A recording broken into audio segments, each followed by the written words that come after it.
Hey guys, welcome back to my channel and thank you so much for watching. So Pastor Biodun's long-suffering wife, Biodun Fatoyinbo, has finally decided to grace every single one of us with her opinion regarding all of this.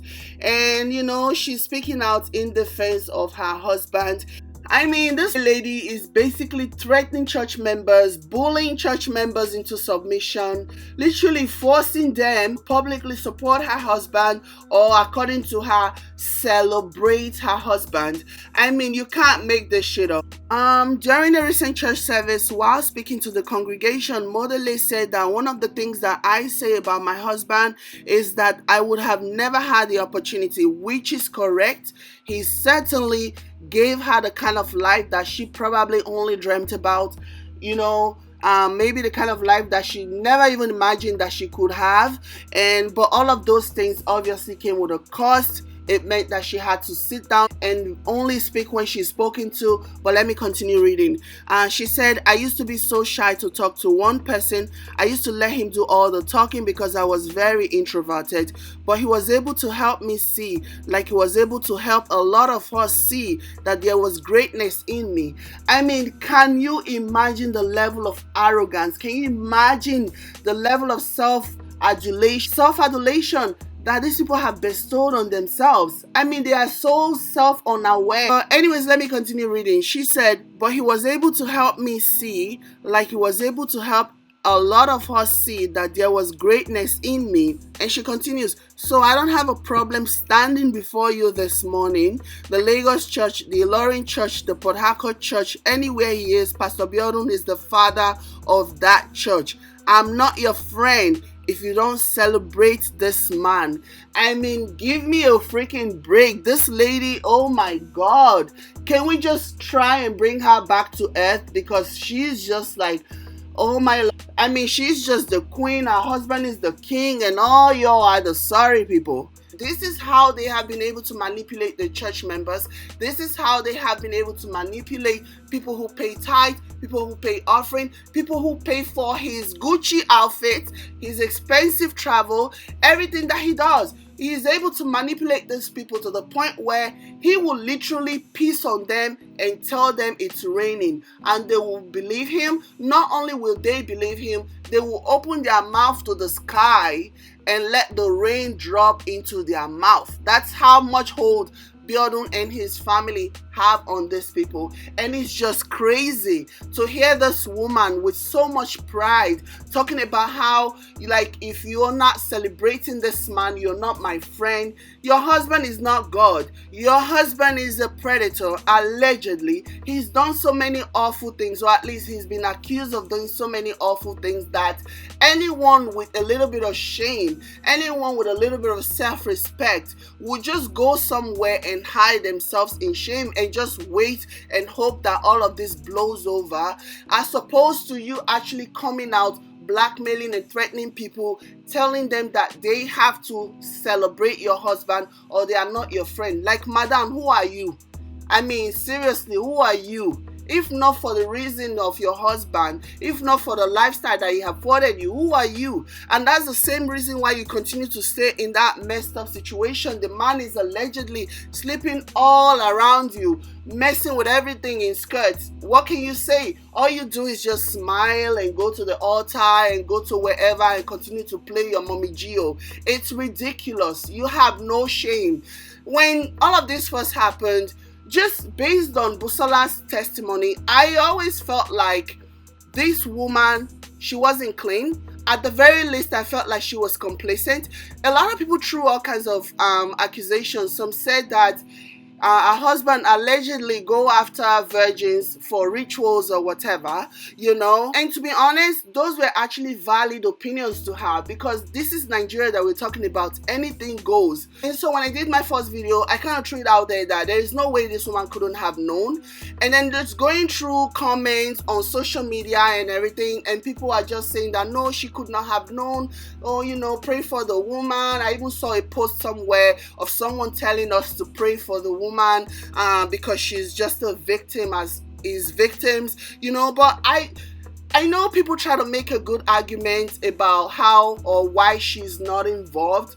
I never believed that. I just feel like a lot of Nigerian women, not just Nigerian women, and I'm sorry to say that, I just feel like a lot of women who are married to pastors, who are married to shady pastors, will do anything to protect their pastor because he's the breadwinner, because he's the one providing all the money, and providing all of the enjoyment, all of the lifestyle that they are obviously enjoying. So a lot of women will do anything. And this is not just pertaining to Nigerian women all over the world. We've seen situations where pastors, even in America, there will be all kinds of scandals, and the women will stick with them through thick and thin. The women will go anywhere. The women will tell you, they will come out on TV, they will come out during talk show and tell you how they support their husband 100%, because they can't afford to be saying one thing while their husband is saying another. They have to put on a front. They have to put on a united front, so because at the end of the day, it's still part of the brainwashing. They know that the only way for them to continue to enjoy the lifestyle that they have is if they continue to support this man in spite of all of the things that the man has been accused of. So they will support that man. If you're waiting for them to come out and say, oh, my husband did something wrong, you're gonna wait in vain, because that's never gonna happen. Also, these women know that there are at least hundreds of women in the congregation who cannot wait to take their place. So with that mindset, and I'm sure this is something that their own husband tell them all the time, when he's philandering, when he's doing all of the things that he's doing, and he's just like, you don't like what I'm doing, you don't like that I'm with this, or you don't like that I'm with that, I'm sure she will be more than happy to take your space. I'm sure she'll be more than happy to trade space with you. This is part of the brainwashing. So if she's a victim, if any of these pastors' wives are victims, maybe they are victims of their husband's brainwashing to a certain degree. But at the end of the day, you have the free will. You don't have to stay. But when you enjoy the lifestyle so much, you enjoy all the adoration, you enjoy all the attention that you get, not necessarily from your pastor, but from church members and people who just look at you and say, oh, this woman is pastor's wife, and just throw themselves at you, want to do things for you, want to babysit your kids, want to do grocery shopping for you. When you enjoy those things so much so that you're not willing to leave the man who is clearly doing something wrong, don't expect sympathy from me, because it's not happening. I only feel sorry for people who are actual victims, who have become survivors, like the likes of Busola, So those are the ones that I feel pity for, not you, not someone who openly, with your clear eyes, decide. Women are smart. Women are smarter than FBI if we are really trying to figure out what our husbands are doing. Nobody is a better investigator than women when we really need to find out things about ourselves. So for this woman to just pretend as if she didn't know, or for anyone to come out and say, oh, she didn't know what was going on, she was just she was a long-suffering wife, blah blah blah. I don't believe that for a second. She knew exactly, and she knew to keep her mouth shut and just eat her food so that she can continue to enjoy the lifestyle that she enjoys. And for that, like I said, I have zero sympathy. Goose egg sympathy is what I have for this lady, because at any point in time she could have walked away from the situation if she wasn't loving it. And this is me basing my opinion on the fact that I believe that she knew of her husband's escapades. I mean, if someone who's not even a member of the church, someone who's not even associated with these awful people, if I can know the things that I know about Biodun, and I know a lot, okay, but it's not my place to share things, because it's not my place to share things. But if I know as much as I do about this man, his wife has no excuse. Her only excuse is that she was enjoying it too much and she just couldn't afford to walk away. That's the only excuse that she really has. Because at the end of the day, this lady understands that she's expandable. She understands that she can be replaced. She understands that there's so many girls, probably prettier than her, who cannot wait to take her place. So she's just going to sit down, be a good little wife, and only speak when she's spoken to. And that's really, really sad. I actually saw this. I wasn't planning on doing any more videos, but I saw this and I'm like, what? is this really happening? No, no, no, no, no. I have to talk about this. I'm actually at work.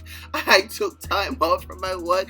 You guys see how much I love you guys? I actually took a break from work to come and do this because I was all heated just reading all of this bull crap. You know, I gotta let out some steam or something. And I also feel like there's a lot of pressure on her part because she hasn't really said anything in all of this. She has kept her mouth shut.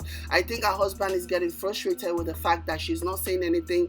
And when things like this happen, people want to hear from the pastor's wife. People want to hear how she feels about the situation. So all of this time she's been quiet. I think someone finally told them that your wife needs to say something. People want to hear what your wife has to say because women, most of the people who go to their church are women, especially in the developed part of the world where he goes to ask for his 5,000 and 10,000 seats. A lot of his congregation, a lot of the people who support him outside of Nigeria are women. So people want to know, because in spite of how much people love and their pastors, we are in the Me Too era where everything goes. Women want accountability in spite of all of that. And when I say women, I'm not talking about Nigeria, or no offense to you guys, but I'm talking about women outside of Nigeria, particularly in the Western world. Women who are actually seeing the revolution going on with, like I said, with the Me Too issue going on. So women want to know what she's feeling. Women want to know what she thinks about all of this. Women want to know what the wife, Modele, what she thinks about all of this. So I think that is the pressure that is forcing her to speak. Because I remember the other time after Essie Walter, she didn't say a word, she didn't say a bit, she just did her own thing and kept it moving. It was even the husband that was just speaking, or not speaking actually. But yeah, anyways, this is what I'm going to end this, you guys. Let me know what you guys think in the comment section. Like I said, I'm sorry I was yelling. I was heated. Oh my gosh, I was so heated. Yeah, don't forget to like, share, and subscribe to my channel. Thank you all so much for watching. I'll see you in my next one. Ciao, guys.